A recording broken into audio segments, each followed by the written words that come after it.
পুলিশের সাবেক আইজি বেনজির আহমেদ প্রায় ৩ সপ্তাহ পরে এসে মুখ খুললেন। কালের কণ্ঠ নামক পত্রিকায় তার ব্যাপারে রিপোর্ট ছাপা হওয়ার পরে তিনি মাঝে একবার তার ভেরিফাইড ফেসবুকে কিছু কথা লিখেছিলেন যে কুচ্ছার কিচ্ছা আভি বাকি হয়।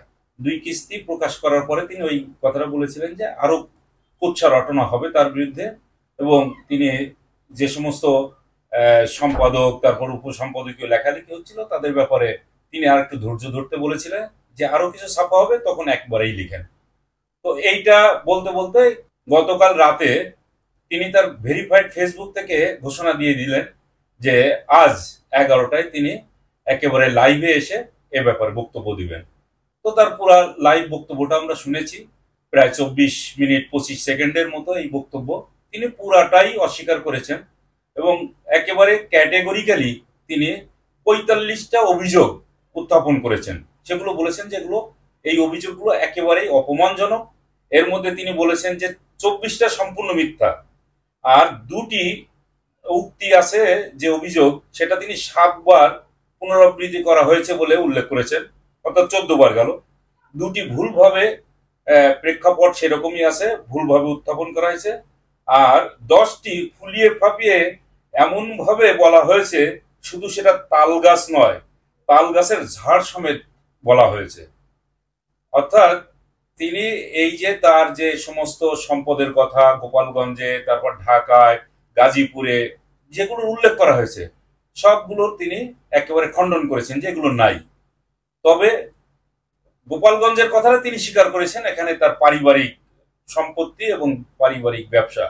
এখন পরিবার বলতে কি বুঝিয়েছেন, তার বাপদাদার পরিবার নাকি তার স্ত্রীর পরিবার থেকেই শুরু হয়েছে, এটা তিনি অত ক্লিয়ার করেন নাই। ধরে নিলাম তার স্ত্রীর পরিবার থেকেই হয়েছে, কিন্তু কত বিঘা সম্পত্তি তার ওখানে আছে সে কথাটা কিন্তু তিনি বলেন নাই। এখানে তো কালের কণ্ঠ পরিষ্কার ভাবে লিখে গেছেন 1400 বিঘা সম্পত্তির উপরে এই কৃষি সম্পদটা, অর্থাৎ সাভানা ইকো রিসোর্ট তৈরি করা হয়েছে, সেখানে কিন্তু পরিষ্কার করে উল্লেখ করা হয়েছে যে 1400 বিঘা সম্পত্তির উপরে এই পার্কটা তৈরি করা হয়েছে, রিসোর্টটা তৈরি করা হয়েছে। এখন যদি 1400 বিঘা সম্পত্তি না হয়ে থাকে তাহলে নিশ্চিতভাবে আরো কম অথবা আরো বেশি, সেই হিসাবটা তিনি কিন্তু এখানে দিতে পারতেন। তার উপরে কথা আছে যে কালের কণ্ঠ কিন্তু সেইখানে শেষ করেন নাই, তিনি তারা ঢাকা শহরের সমস্ত জায়গায়, বসুন্ধরার মধ্যেও জায়গা আছে, তার কন্যার বিশ্রামের জন্য যে অ্যাপার্টমেন্ট কেনা হয়েছে 3 কোটি 3.5 কোটি টাকা ব্যয়, সেটার কথা বলা হয়েছে।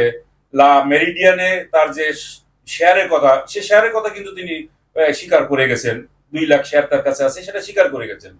তাহলে অস্বীকার কি করেছেন, মানে কিছু ভুল ভালো হয়তো অস্বীকার করে গেছেন। গাজীপুরের কথাটা কিন্তু বন বিভাগের সম্পত্তি নিয়ে যে সেখানে রিসোর্ট করা হয়েছে সে কথাটা কিন্তু তিনি উল্লেখ করেন নাই। তবে একটা বিষয় দেখা গেল, বেনজির আহমেদের এই যে বক্তব্য ছিল অত্যন্ত গোছালো, খুবই মানে মনে হলো যে মার্জিত, সম্পাদনা খুব সুন্দর করে করা হয়েছে, তার পিছনে অনেকেই বেশ শ্রম দিয়েছে বলে মনে হয়। উপস্থাপনাও খুব চমৎকার ছিল।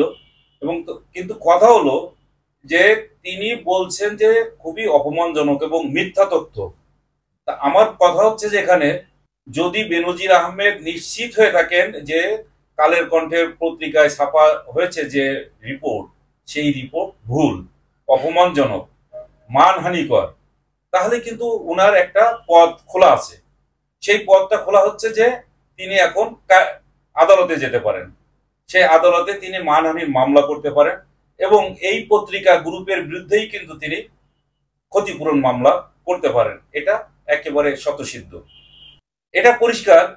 কালের কণ্ঠ, বাংলাদেশ প্রতিদিন, banglanews24.com, নিউজ 24 সবগুলোতে যে নিউজ ছাপা হয়েছে সেই নিউজ এখন এক পক্ষে চলে যাচ্ছে, আরেক পক্ষে চলে যাচ্ছে বেনজির আহমেদ।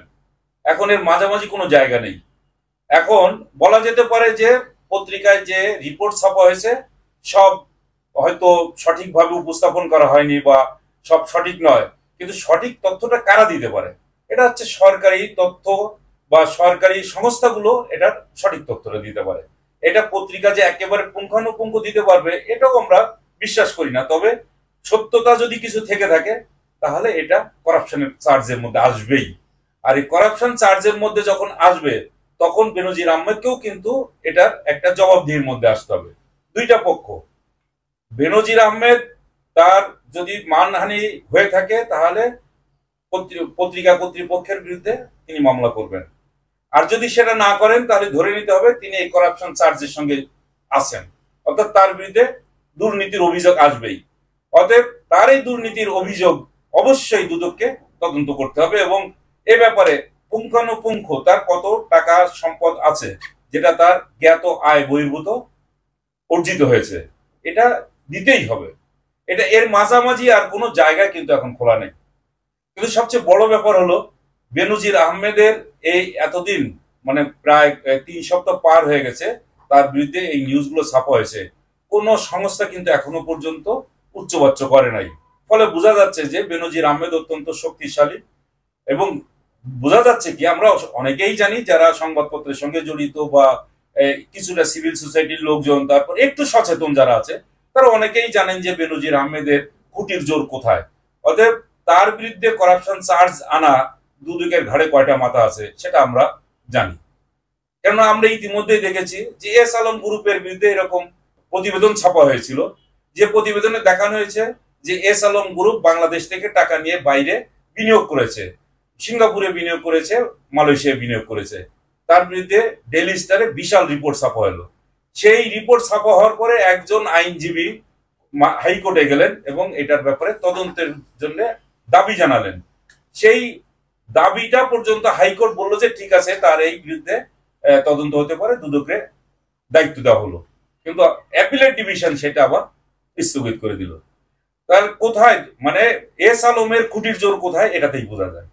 এরপরে সামিট গ্রুপ যে কিভাবে বড়লোক হয়েছে সেটা ফোর্স যে ম্যাগাজিন আছে সেইটা পরিষ্কার করে বলে দিয়েছে যে সামিট গ্রুপের উত্থানের সূত্রপাত হয়েছে 2009 সাল থেকে 2023 সাল পর্যন্ত এবং তাদের প্রত্যেকটা বিনিয়োগ যেখানে উল্লম্ফন হয়েছে, পুঁজি বেড়েছে, সেটা হচ্ছে ইলেকট্রিসিটি, বিদ্যুতে, পাওয়ার সেক্টরে তাদের বিনিয়োগটা সবচেয়ে লাভজনক হয়েছে।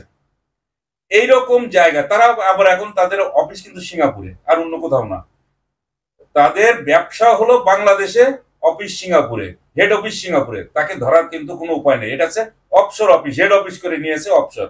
অতএব এই যে সিস্টেম গুলো করে নেওয়া হয়েছে এর বাইরেও আছে বিসমিল্লাহ গ্রুপ আছে, এই যে জাবেদ যার সম্পত্তির হিসাব এখানে দেওয়া হয়নি, লন্ডনে তার বিশাল সম্পত্তি, সেখানে রিয়েল এস্টেটে তার $2300 বিনিয়োগের বিষয়টা আছে, এগুলোর হলফনামাতেও তারা দেয়নি। এবং কি করেছে যে এগুলো যখন তদন্ত করা হয়েছে, টিআইবি যখন তাদের তদন্তে দেখিয়েছে যে এইগুলো হলফনামায় নেই, অতএব এগুলো তার জ্ঞাত আয় বহির্ভূত সম্পদ।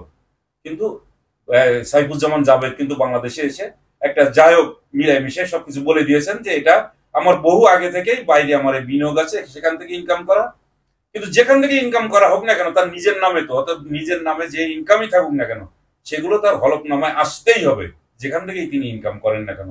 এরকম বাণিজ্য মন্ত্রী ছিলেন সাবেক টিপু মুন্সি, তারও এরকম দেখা যাচ্ছে 4500% তার বৃদ্ধি পেয়েছে, কিন্তু কারোর কিছু হয় না।